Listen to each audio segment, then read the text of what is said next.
Taasan na yung ano, yung mga baging. Kit sana to, oh. Ang ganda. Kaso feeling ko malamog yan. Ang ganda yung ano eh, kulay pink.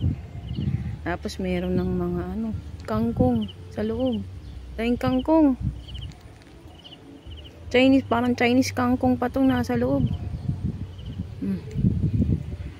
Ikutin natin. Ikot.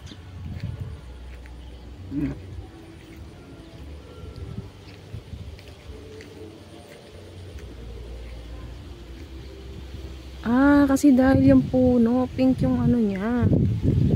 Nakataasin yung kumakalat na kumakain ang parang ano.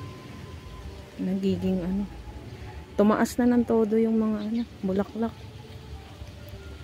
Dahil pa rin basura. Kailangan malinis talaga to.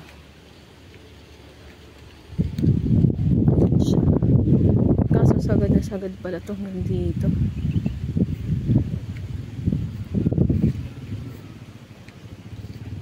Kuya. Ito yung ano dulo.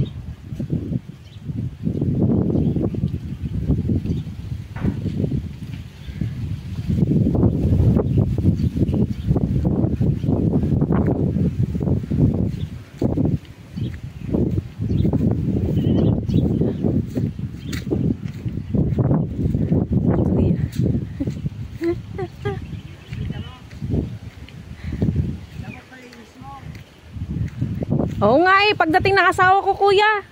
Sa akin mo na ipalinis. Magkano? Ha? Magkano po? Ay sige po. Pero po, antayin ko lang po muna yung asawa ko kasi darating siya itong ano, bago etong December. Lilinisin ng kahanggan. Sabihin mo lang sa akin, lilinisin ko yan ng maganda. Talaga?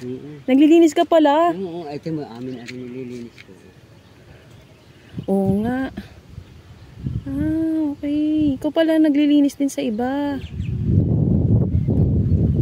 Palinis mo sa akin pag gusto mo.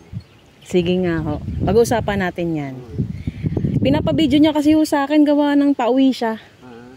Papabahay na kayo? Depende ho. Kung ano pong ano niya, maisip. I-video ko lang ho pag ganun. Saglit lang ha. Sige po.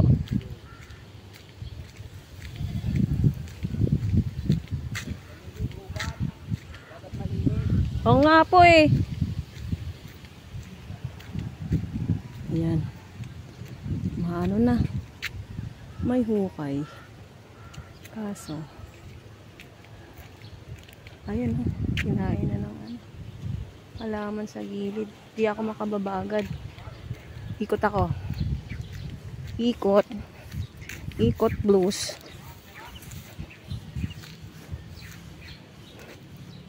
Dahan-dahan lang. Makakawalan ako ng aso dito.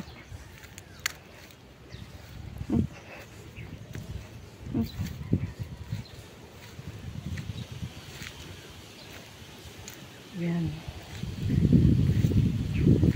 Ay basura.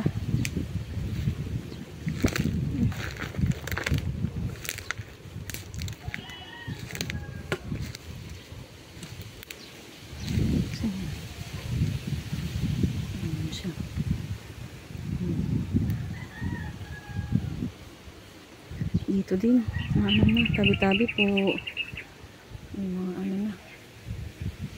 Ano. Ito yung bakasan.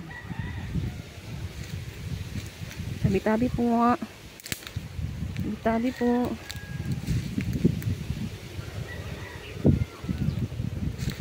Tabi-tabi po. Tabi-tabi. Pasok pala yung puno sa loob. Ang ating magandang puno. Kailangan i-trim din. Gupit-gupitan. Linis-linisin. Ayan. Umangat na to. Sa bagay, apoy-apoyan lang to pag natuyo. Yung hagwire nasa loob pa naman. Nakita ko. Ayan. Ito. Ayan. Sa loob pa naman ng hardware. Yun yung natirang hardware. Hindi na ako papasok. Masukal masyado.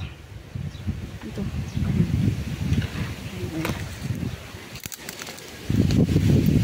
Hindi na ako, malakas ang hangin. Tabi-tabi po. Tabi-tabi po, sorry. Sorry po.